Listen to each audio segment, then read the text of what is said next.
अभी तक कोई शिकार तो मिला नहीं और ऊपर से मौसम भी इतना ज़्यादा खराब लग रहा है। मुझे तो लगता है जल्दी ही कोई तूफान आने वाला है। हाँ महाराज, आपका अनुमान एकदम उचित है। वो तूफान आए उससे पहले हमें इस जंगल से बाहर निकल जाना चाहिए। वैसे भी ये जंगल हमारे लिए नया है। हाँ हाँ मंत्री जी, चलो चलते हैं।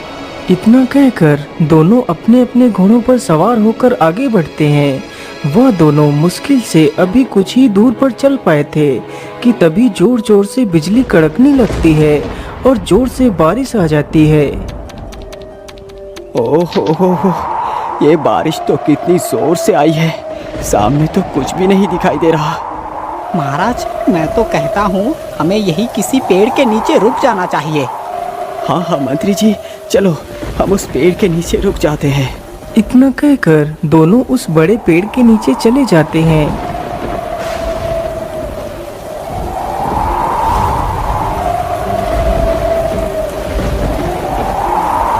महाराज, मुझे तो लगता है आज ये तूफान पूरे जंगल को ही निगल जाएगा। अरे नहीं नहीं मंत्री जी, आप ये कैसी बातें कर रहे हैं? शुभ शुभ बोलो। उन दोनों को पेड़ के नीचे खड़े हुए काफी समय गुजर गया था। महाराज, हमें यहाँ पर रुके हुए तो काफी समय गुजर गया है, लेकिन ये बारिश तो रुकने का नाम ही नहीं ले रहा है। अब क्या करें? अरे मंत्री जी, जरा उधर देखो, ये बारिश तो अचानक रुक गई। मानो ऐसा लग रहा है जैसे बारिश हुई ही ना हो। हाँ महाराज, बारिश तो रुक गई, लेकिन इतनी रात्रि में जाएंगे कहाँ? और यहाँ भी रुकना उचित नहीं होगा। यदि सोते वक्त किसी जंगली जानवर ने हमें खा लिया तो हम तो बेमौत मारे जाएंगे। ओहो मंत्री जी, आप तो कितने डरपोक हैं। चलो हमारे साथ, हम प्रयास करते हैं, रास्ता तो मिल ही जाएगा। इतना कहकर दोनों राजा और मंत्री अपने अपने घोड़े पर सवार होकर जंगल में बाहर निकलने का रास्ता ढूंढने लगते हैं।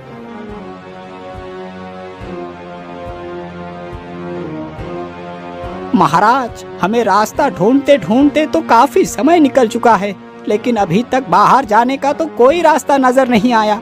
अब क्या करें महाराज? हम इस जंगल से बाहर कैसे निकले? हाँ मंत्री जी, तुम एकदम ठीक कह रहे हो, लेकिन पता नहीं क्यों हम इस जंगल से बाहर जाने का रास्ता ढूंढ क्यों नहीं पा रहे हैं। तभी उन्हें सामने से कोई आता हुआ दिखाई देता है। महाराज, ये कोई सामने से आ रहा है। मुझे तो बहुत डर लग रहा है, कहीं ये कोई भूत तो नहीं? अरे ये तो कोई बूढ़ी महिला लगती है, लेकिन इतनी रात्रि में ये महिला इस जंगल में क्या कर रही है? अरे माता जी, आप कौन है और आप इस डरावनी जंगल में अकेले क्या कर रही है? बेटा, मैं इसी जंगल में रहती हूँ, पास में ही मेरा घर है। लेकिन तुम कौन हो बेटा, और तुम इतनी रात्रि में यहाँ क्या कर रहे हो? माता जी, मैं बौद्ध राज्य का राजा सूर सिंह हूँ और ये हमारे मंत्री हैं। आज हम दोनों शिकार के लिए जंगल में आए थे और यही फंस कर रह गए। काफी समय से हम दोनों इस जंगल से बाहर जाने का रास्ता ढूंढ रहे हैं, लेकिन हमें यहाँ से बाहर जाने का कोई मार्ग दिखाई नहीं दे रहा। ओ, तो तुम दोनों इस जंगल से बाहर जाना चाहते हो? हाँ हाँ माता जी, हम दोनों यहाँ से बाहर जाना चाहते हैं। क्या आप हमें यहाँ से बाहर जाने का मार्ग बता सकती हैं? महाराज, मैं आपको यहाँ से जाने का मार्ग तो दिखा सकती हूँ, लेकिन तुम्हें मेरी एक शर्त माननी पड़ेगी। यदि तुम मेरी शर्त को मानने के लिए तैयार हो तो मैं यहाँ से बाहर जाने का मार्ग बता सकती हूँ, और यदि तुमने मेरी शर्त नहीं मानी तो तुम इसी जंगल में भटकते रहोगे और भूख प्यास के कारण तड़प तड़प के मर जाओगे। हे भगवान, ये कैसी मुसीबत में फंस गया। तड़प तड़प कर मरने से तो अच्छा है मैं इसी बूढ़ी महिला की शर्त को मान लूं। क्या हुआ महाराज, आप किस सोच में डूब गए? नहीं नहीं माता जी, किसी सोच में भी नहीं। बोलो, मैं आपकी शर्त मानने के लिए तैयार हूँ। तो फिर ठीक है महाराज, सुनो मेरी शर्त। मैं इस जंगल में अपनी बेटी के साथ रहती हूँ।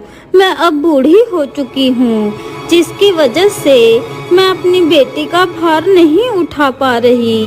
इसीलिए मैं चाहती हूँ कि तुम मेरी बेटी से विवाह कर उसे अपनी रानी बना लो।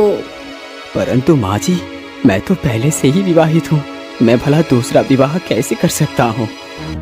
महाराज, एक बार फिर सोच लो। यदि तुमने मेरी शर्त नहीं मानी तो क्या अंजाम होगा? माँ जी, मैं अंजाम से नहीं घबराता। यदि आप अपनी पुत्री का विवाह मेरे साथ करने के लिए तैयार हैं, तो मैं भी तैयार हूँ।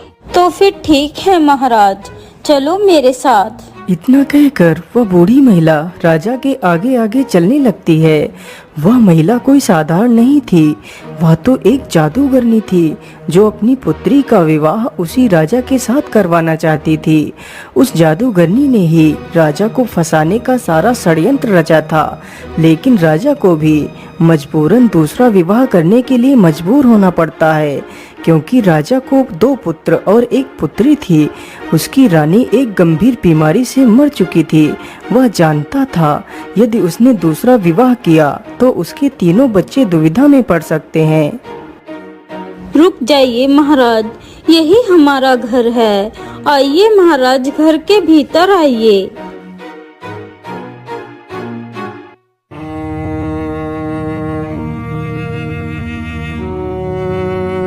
अरे बेटी, तुम कहाँ हो?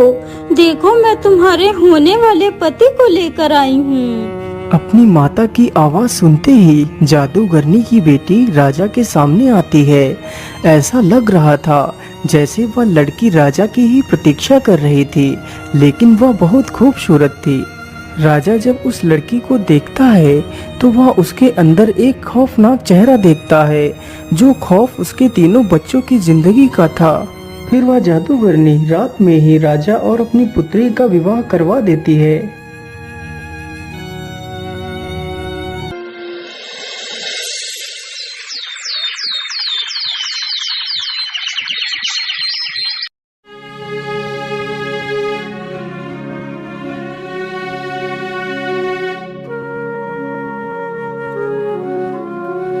माता जी, अब तो मैंने आपकी पुत्री से विवाह कर लिया है। अब आप मुझे जंगल से बाहर जाने का मार्ग बताइए। ठीक है पुत्र, तुम मेरे पीछे पीछे चलो, मैं तुम्हें इस जंगल से बाहर ले चलती हूँ। फिर वह जादूगरनी उन लोगों को जंगल से बाहर की ओर ले जाती है।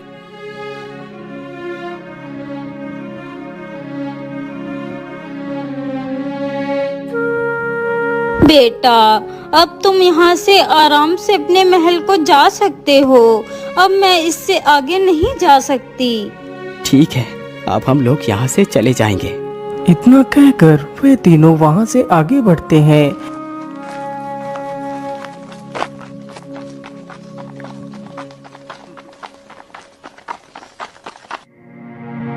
अरे मंत्री जी, मैं तो चलते चलते काफी ज्यादा थक गया हूँ। चलो इसी पेड़ के नीचे थोड़ा सा आराम कर लेते हैं, फिर आगे चलेंगे। वैसे भी अब हम लोग अपने रास्ते में ही हैं। इतना कहकर वह तीनों अपने घोड़ों से नीचे उतरकर पेड़ के पास जाते हैं और पेड़ के नीचे लेट जाते हैं। पेड़ की इतनी मधुर छाया थी कि जादूगरनी लेटते ही सो जाती है।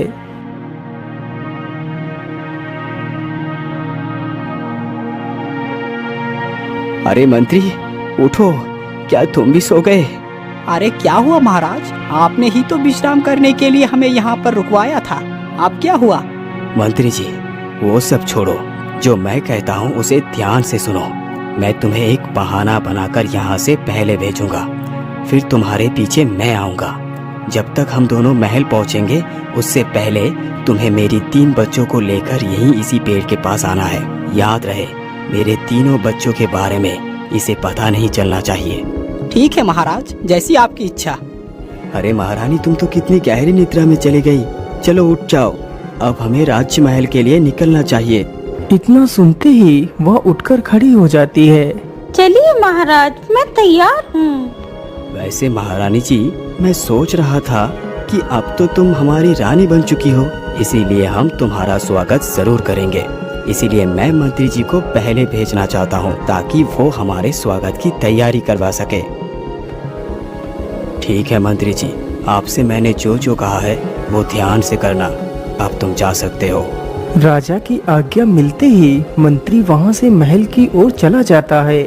वे दोनों काफी देर तक पेड़ के नीचे बैठकर बातें करते रहते हैं। महारानी जी, मंत्री को तो गए हुए काफी समय हो गया है, अब हमें भी चलना चाहिए। इतना कहकर वे दोनों फिर से अपने घोड़े पर सवार होते हैं और वहां से महल की तरफ चल देते हैं। वह दोनों कुछ ही देर में राजमहल पहुंच जाते हैं। राजमहल पहुंचते ही उन दोनों का स्वागत किया जाता है। महारानी जी, अब थोड़ा सा विश्राम कर लीजिए, मैं जरा राजमहल की शेष कार्य को देख कर आता हूँ। इतना कहकर राजा जल्दी से राजमहल से बाहर जाता है और अपने घोड़े पर सवार होकर चल देता है और जल्दी ही उस पेड़ के पास पहुंच जाता है जहां पर उसके तीनों बच्चे और वह मंत्री होता है। राजा घोड़े से नीचे उतरता है और अपने तीनों बच्चों को अपने गले से लगा लेता है।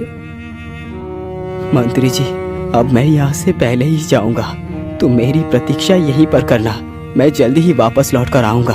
फिर राजा अपने तीनों बच्चों सहित जंगल की ओर चला जाता है।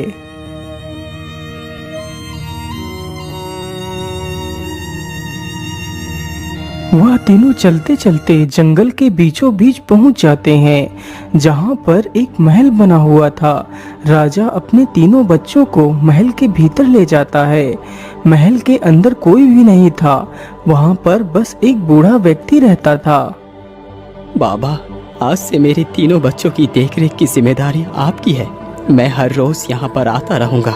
महाराज, आप निश्चिंत होकर जाइए, आज से ये तीनों मेरे बच्चे हैं। बूढ़े व्यक्ति की यह बात सुनकर राजा वहां से वापस राजमहल को चला जाता है।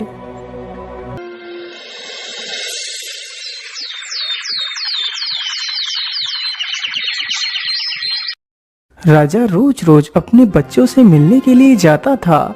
राजा जैसे ही घोड़ा लेकर महल के दरवाजे पर पहुंचता था तो बच्चे घोड़े के पैरों की आहट सुनकर महल से बाहर आ जाते थे और अपने पिता के गले लग जाते थे। इसी प्रकार धीरे धीरे काफी साल गुजर जाते हैं। अब तो बच्चे धीरे धीरे बड़े हो चुके थे। राजा अपने बच्चों से इतना प्रेम करता था कि वह कई कई दिनों तक महल वापस जाता ही नहीं था, जिसकी वजह से वह जादूगरनी की बेटी सोच में डूबी रहती थी। ओहो, ये महाराज भी ना रोज रोज मुझे बेवकूफ बना कर जाता है। ये जरूर मुझसे कुछ ना कुछ छुपा रहा है, मुझे इसका पता लगाना ही होगा। ओ, तो अब आए हैं जनाब इतनी रात्रि में, आने दो, आज तो मैं सब कुछ सच जानकर ही रहूंगी। अरे महारानी जी, कहाँ हैं आप?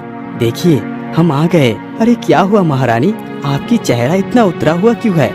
महाराज, मेरा चेहरा इसलिए उतरा है क्योंकि आप मुझसे काफी सारे राज छुपाते फिर रहे हैं। लेकिन कैसा राज? मैं कुछ समझा नहीं, तुम क्या कहना चाहती हो महारानी? महाराज, आप जानबूझकर अनजान क्यों बनते हैं? आप रोज रोज किससे मिलने के लिए जाते हैं? कभी कभी तो आप कई कई दिनों के लिए गायब हो जाते हैं। आखिर आप जाते कहाँ हैं? ओहो महारानी, मैं सच कह रहा हूँ, मैं सिर्फ काम से ही बाहर जाता हूँ, तुम खामखा मुझ पर शक कर रही हो। रानी के कई बार पूछने पर भी राजा उसे वास्तविकता नहीं बताता है।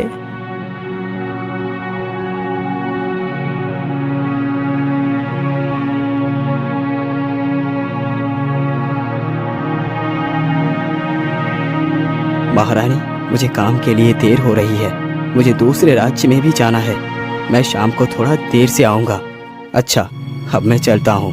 ये बात बोलकर राजा वहाँ से चला जाता है।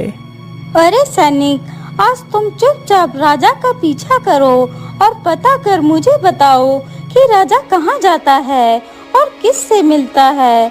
मैं तुम्हें इस कार्य के लिए ढेर सारा धन दूंगी। रानी की यह बात सुनकर सैनिक भी राजा का छिप छिप कर पीछा करता है। राजा जैसे ही महल के पास पहुंचता है तो उसके तीनों बच्चे उससे मिलने के लिए आ जाते हैं। सैनिक चुपचाप छिपकर यह सारी घटना देखता है।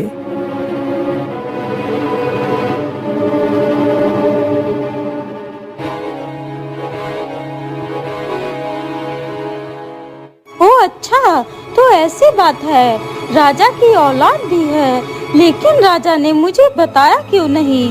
अब मैं समझी कि आज तक मुझे कोई संतान क्यों नहीं है। अब मैं इन लोगों को जिंदा नहीं छोड़ूंगी।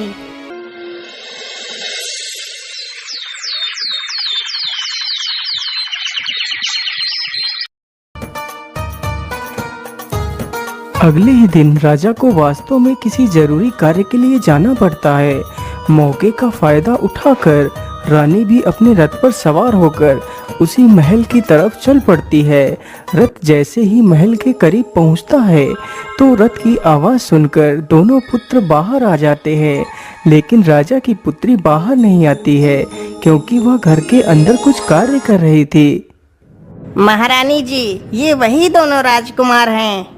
सैनिक की यह बात सुनकर महारानी अपने जादू से 2 कमीजें मंगवाती है और दोनों राजकुमारों पर एक एक कमीज फेंक देती है। राजकुमारों के ऊपर जैसे ही वह कमीज गिरती है तो वह दोनों राजकुमार एक हंस के रूप में आ जाते हैं और वहां से उड़ जाते हैं। यह सारा दृश्य राजा की पुत्री देख लेती है। चलो सैनिकों, मेरा काम तो हो गया। चलो अब राज्य को वापस चलो।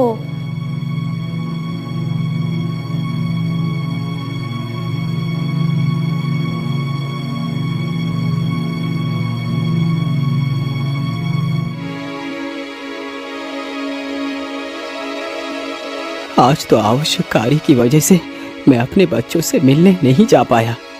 मैं ऐसा करता हूँ, मैं सीधे अपने बच्चे से ही मिलूंगा, फिर उसके बाद महल में जाऊंगा। ये सारी बातें सोचते सोचते राजा उसी महल के नजदीक पहुंच जाता है, लेकिन इस बार कोई भी बच्चा महल से बाहर नहीं आया। अरे आज तो कितना अजीब हुआ है। मैं महल के बाहर आ गया, लेकिन आज तो कोई भी बाहर नहीं आया। आखिर ये लोग दरवाजा बंद करके कहाँ गए होंगे? कहीं वो कोई दुविधा में तो नहीं आ गई? अरे बच्चों, दरवाजा खोलो। आज तुम लोग बाहर क्यों नहीं आए? क्या हुआ? दरवाजा खोलो, मैं हूँ तुम्हारा पिता। राजा काफी देर तक दरवाजा खटखटाता है, तभी राजा की बेटी दरवाजा खोल देती है। वह बहुत ज्यादा डरी हुई थी। अरे क्या हुआ बेटी, तुम इतनी डरी हुई क्यों हो? और तुम्हारे भाई कहाँ है? पिताजी, मेरे दोनों भैया हंस बनकर उड़ गए। पता नहीं वह कहाँ चले गए। अरे पुत्री, तुम ये कैसी बातें कर रही हो? तुम्हारे भाई हंस बनकर उड़ गए? तुम ये क्या कह रही हो? हाँ पिताजी, मैं एकदम ठीक कह रही हूँ। फिर राजकुमारी सारी कहानी अपने पिता को बताती है। अपनी पुत्री की यह सारी बात सुनकर राजा समझ जाता है कि यह कार्य उसकी दूसरी रानी ने ही किया है। राजकुमारी, तुम डरो नहीं, तुम्हारे भाई को कुछ भी नहीं होगा।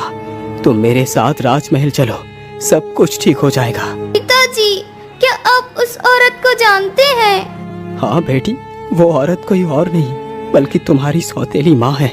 राजा के मुख से यह बात सुनकर राजकुमारी के पैरों तले जमीन खिसक जाती है।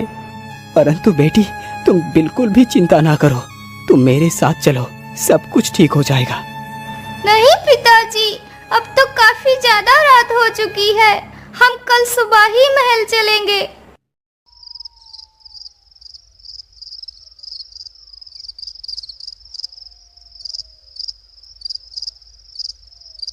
राजकुमारी अब जान चुकी थी कि उसके भाइयों को उससे अलग करने वाली उसकी सौतेली माँ ही है, इसलिए अब वह राजमहल वापस जाना नहीं चाहती थी। हे भगवान, अब मैं क्या करूं? मैं अपने भाइयों के लिए कुछ भी नहीं कर पाई। अब मैं खुद ही अपने भाइयों को ढूंढूंगी, चाहे कुछ भी हो जाए। ये सारी बातें सोचकर राजकुमारी चुपचाप उठती है और जंगल की तरफ चल देती है।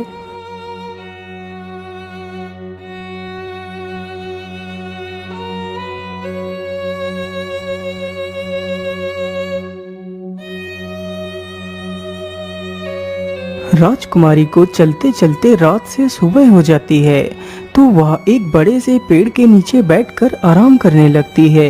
उसी पेड़ पर 2 तोते बैठकर आपस में बात कर रहे थे। अरे नहीं भाई, मैंने अपने संपूर्ण जीवन में उनके जैसे सुंदर कहीं हंस नहीं देखे। उन दोनों तोतों की यह सारी बात जैसे ही राजकुमारी के कान में पड़ती है तो वह उठ खड़ी होती है। हे तोते, आप किस हंस की बात कर रहे थे? क्या आप मुझे बता सकते हैं कि वो हंस दोनों कहाँ पर रहते हैं? हाँ हाँ, क्यों नहीं, हम तुम्हें वहाँ का रास्ता बता सकते हैं, लेकिन वहाँ जा नहीं सकते। हाँ हाँ ठीक है, तुम मुझे वहाँ का रास्ता ही बता दो। तो फिर सुनो, यहाँ से सीधे दक्षिण दिशा की ओर चले जाओ। वहाँ पर तुम्हें एक बड़ा सा बरगद का पेड़ दिखाई देगा। वहाँ पर एक नदी भी होगा, तुम नदी के उस तरफ चली जाना। वहाँ पर कुछ दूर चलने के बाद एक झोपड़ी दिखाई देगी। वो झोपड़ी ही उन दोनों हंसों का बसेरा है। इतना सुनकर राजकुमारी उस तोते का धन्यवाद करती है और वहाँ से निकल पड़ती है।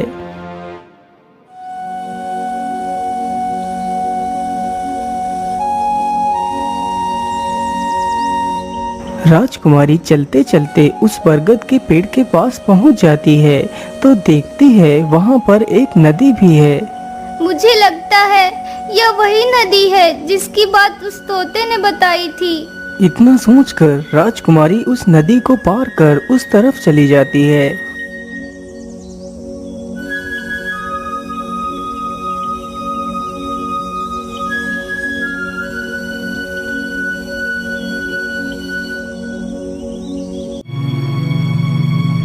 मुझे लगता है यह वही झोपड़ी है जो तोते ने बताई थी। चलो इसके अंदर चलकर देखती हूँ।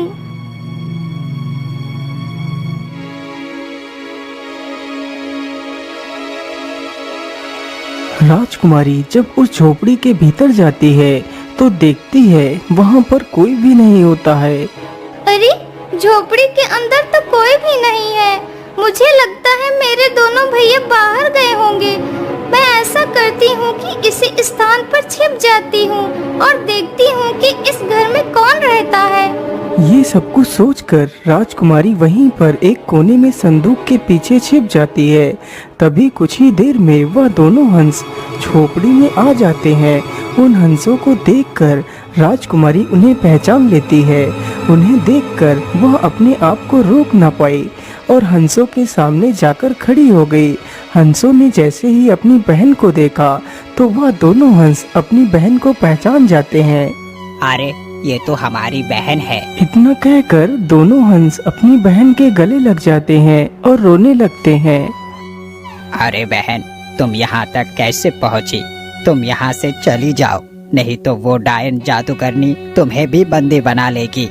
नहीं भैया, मैं तुम्हें लिए बिना यहाँ से नहीं जाऊंगी। मेरी बहन, तुम समझने की कोशिश करो।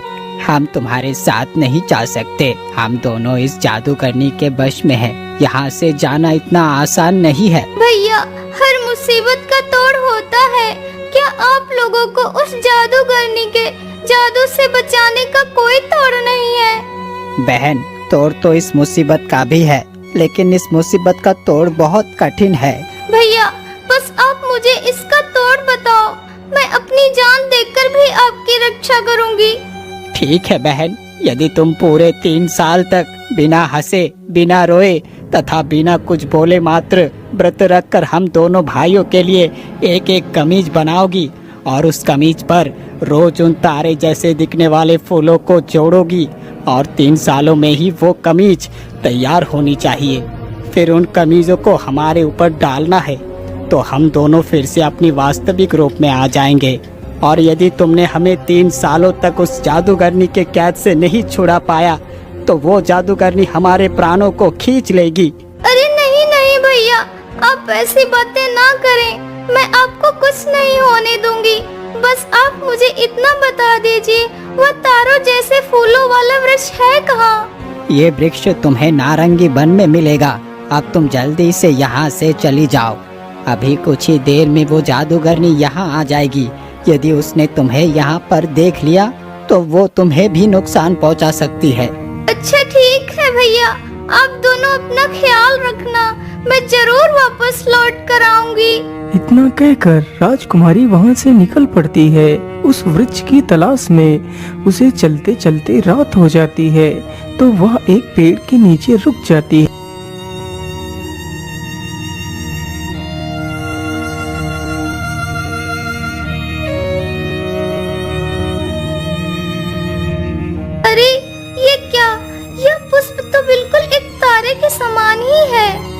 राजकुमारी इत्तेफाक से उसी वृक्ष के नीचे पहुंच जाती है जिसकी उसे तलाश थी।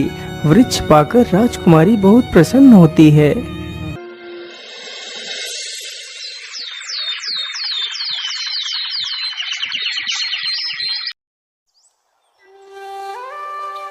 अगली सुबह ही राजकुमारी 2 कमीजों के लिए कपड़ा और सुई धागा लेकर आती है और अपने कार्य में जुट जाती है।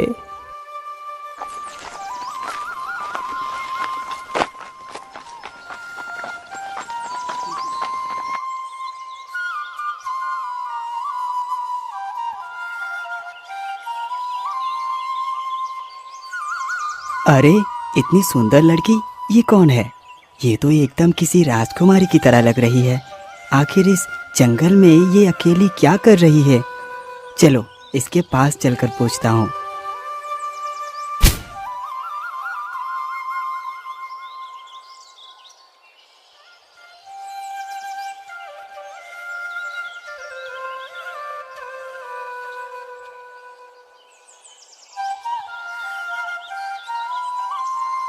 अरे ओ सुंदरी, तुम कौन हो और तुम इस जंगल में क्या कर रही हो? राजकुमारी अपने सामने उस युवक को देखकर दंग रह जाती है, लेकिन वह कुछ भी नहीं बोलती। वह चुपचाप अपने काम में लगी रहती है। राजकुमार के कई बार पूछने पर भी लड़की ने कोई जवाब नहीं दिया। मुझे लगता है शायद ये लड़की गूंगी और बहरी है, इसीलिए ये मेरी कोई भी बात सुन नहीं रही और ना ही उसका जवाब दे पा रही है। राजकुमारी की मासूमियत को देखकर राजकुमार उससे प्रेम कर बैठता है और अब वह उससे विवाह भी करना चाहता है। सुंदरी, मैं भानगढ़ का राजकुमार त्रिलोक हूँ। मैं तुमसे विवाह कर तुम्हें अपनी पत्नी बनाना चाहता हूँ। चलो मेरे साथ। बेचारी राजकुमारी तो कुछ भी बोल नहीं सकती थी। यदि वह कुछ भी बोलती तो वह अपने दोनों भाइयों को खो देती। इसलिए वह चुपचाप अपनी दोनों कमीजों को उठाती है और कुछ फूलों को उठाकर एक पोटली में बांधकर राजकुमार के साथ चली जाती है। राजकुमार उससे विवाह कर लेता है। इस विवाह से राजकुमार की माता बिल्कुल भी खुश नहीं थी।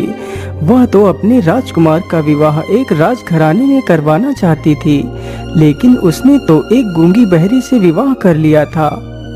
हे भगवान, मैंने अपने राजकुमार के लिए क्या क्या सपने देखे थे, लेकिन राजकुमार ने तो इस गूंगी बहरी से विवाह कर मेरी सारी इज्जत को मिट्टी में मिला दिया। मैं इस गूंगी को जिंदा नहीं छोड़ूंगी। अरे दासी, आज रात को तुम इस गूंगी को दूध में जहर मिला के दे दो। वह गूंगी जैसे ही दूध को पिएगी तो वह मर जाएगी। जैसा उस महारानी ने दासी को कहा था, उसने वैसा ही किया। दासी गिलास में दूध लेकर गई, उसी में उसने जहर भी मिला दिया। महारानी जी, बड़ी माँ ने आपके लिए दूध भेजा है, आप इसे पी लेना। दासी गिलास वहीं पर रखकर चली जाती है। राजकुमारी जैसे ही उस गिलास को पकड़ती है तो वह गिलास छूटकर जमीन पर गिरता है। तभी उस दूध को एक बिल्ली चाटने लगती है। दूध चाटते ही बिल्ली वहीं पर गिरकर मर जाती है। हे भगवान, तो इसका मतलब रानी माँ मुझे मारना चाहती हैं। मैं आज के बाद किसी के हाथ का दिया हुआ कुछ भी नहीं खाऊंगी।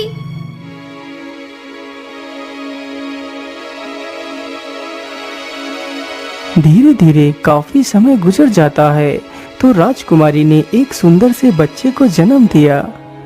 मैं इस भिखारन के बच्चे को अपने राज्य का राजा कभी नहीं बनने दूंगी। इसके लिए चाहे मुझे कुछ भी करना पड़े। इतना सोचकर महारानी उस बच्चे को उठाती है और जमीन पर पटक देती है और बच्चे के खून को राजकुमारी के मुंह तथा हाथ पैरों में लगा देती है। लेकिन बेचारी राजकुमारी कुछ भी नहीं बोल पाती। अरे दासी, तुम इस बच्चे को यहाँ से ले जाओ और दूर कहीं फेंक कर आओ। दासी तुरंत ही उस बच्चे को लेकर वहाँ से चली गई। अरे बेटा, जल्दी आओ और देखो यहाँ पर क्या हो गया। अपनी माता की आवाज सुन राजकुमार तुरंत ही वहाँ पर आ जाता है। क्या हुआ माँ? आप इतना शोर क्यों मचा रही है? बेटा, तेरी पत्नी तो आदमखोर है। उसने मेरी आंखों के सामने ही मेरे पोते को खा लिया। तू इसे जिंदा मत छोड़ना बेटा। अरे माँ, आप ये कैसी बातें कर रही हैं? भला एक माँ अपने ही बच्चे को मारकर कैसे खा सकती है? अच्छा, तो तुझे अपनी माता से ज्यादा इस डायन पर भरोसा होने लगा। नहीं नहीं, तुम ऐसा नहीं कर सकती। मैं जानता हूँ कि तुम निर्दोष हो। तुमने कोई हत्या नहीं की है, ये मेरा दिल कह रहा है। इस घटना के होने पर भी राजकुमार ने अपनी पत्नी को कुछ भी नहीं कहा। उसे अपनी पत्नी पर पूर्ण विश्वास था कि वह ऐसा नहीं कर सकती है।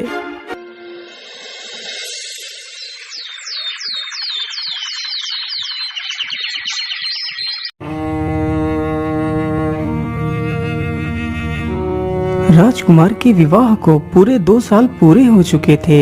इस बार राजकुमारी ने फिर से एक सुंदर बच्चे को जन्म दिया।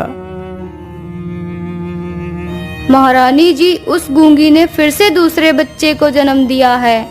अच्छा, तो फिर से उसने दूसरे बच्चे को जन्म दिया है।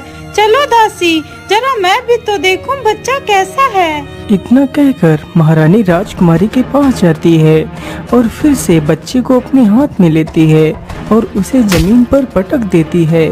इस प्रकार बेचारा उसका दूसरा बच्चा भी मारा जाता है, लेकिन बेचारी वह कुछ भी नहीं बोल पाती। अरे बेटा, जल्दी आओ और देखो यहाँ पर क्या हो गया। अपनी माता की आवाज सुन राजकुमार तुरंत ही वहाँ पर आ जाता है। बेटा, तेरे दूसरे बच्चे को भी इस डायन ने मार कर खा लिया है। राजकुमार को अपनी पत्नी पर गुस्सा तो आ रहा था, लेकिन अभी भी उसका दिल गवाही नहीं दे रहा था कि यह कार्य वह कर सकती है। राजकुमार के विवाह को लगभग 3 साल पूरे होने वाले थे और साथ ही उस बहन की तपस्या भी लगभग पूरी होने वाली थी। तो राजकुमारी ने फिर से एक बच्चे को जन्म दिया।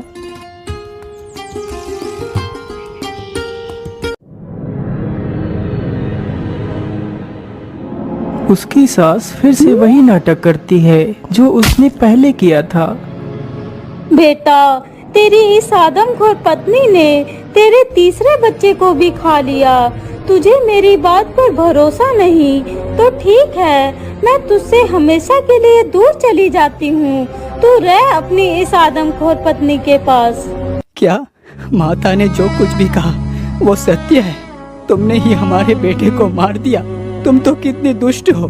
तुम एक डायन हो। तुम्हारी इस भोली शक्ल को देखकर तो मैं धोखा ही खा गया था, लेकिन तुमने ये सब क्या कर दिया? माँ, तुम्हें कहीं भी जाने की जरूरत नहीं। इस दुष्ट को तो इसकी सजा जरूर मिलेगी। सैनिकों, इस हत्यारे को आज ही जिंदा जला दिया जाए।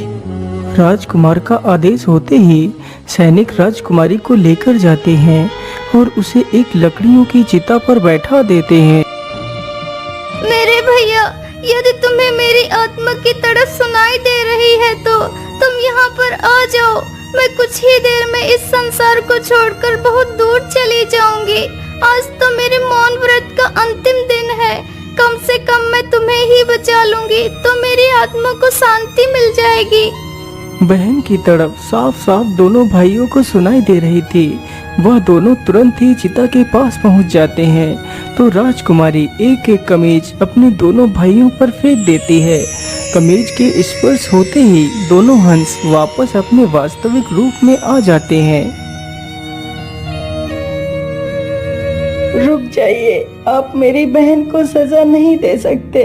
वो बेकसूर है, उसने किसी का कोई कत्ल नहीं किया। लेकिन तुम दोनों हो कौन और ये तुम्हारी बहन कैसी हुई?